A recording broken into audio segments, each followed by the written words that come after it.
এবার বেতনের দাবিতে পথে মাদ্রাসা শিক্ষকরা। বেতন না পেয়ে মুখ্যমন্ত্রীর বাড়ি অভিযানের ডাক দিয়েছিলেন মাদ্রাসা শিক্ষকরা। কর্মসূচি ছিল হাজরা মোড় থেকে কালীঘাটে মুখ্যমন্ত্রীর বাড়ি অভিযান।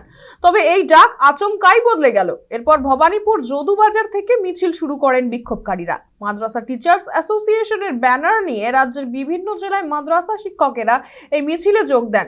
তাদের দাবি, তারা 13 মাস বেতনহীন, তাই অবিলম্বে বেতন পাওয়ার দাবি জানিয়েছেন তারা। যদিও তাদের মিছিল ঘিরে ব্যাপক উত্তেজনার পরিস্থিতি তৈরি হয়। পুলিশের সঙ্গে রীতিমতো ধস্তাধস্তি বাধে বিক্ষোভকারীদের।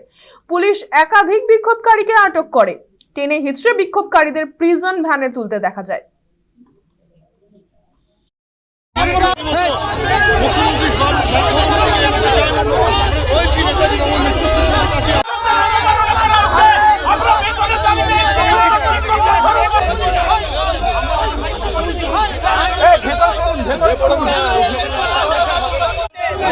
মাদ্রাসাকে মাত্র 235টা মাদ্রাসাকে তিনি স্বীকৃতি দিয়েছেন শুধুমাত্র, কিন্তু ছেলে মেয়েদের মিড ডে মিল, পোশাক, ব্যাগ এবং সরকারি সুযোগ সুবিধা থেকে বঞ্চিত করে রেখেছে।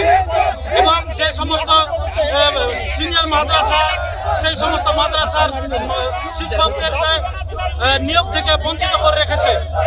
যে সমস্ত মাদ্রাসাগুলো সিনিয়র মাদ্রাসার 1 থেকে 10 পর্যন্ত আছে, সেখানে 18 জন শিক্ষকের স্টাফের প্রয়োজন। সেখানে কেবলমাত্র 10 জন শিক্ষকের কেবলমাত্র ভাতা দিয়েছেন।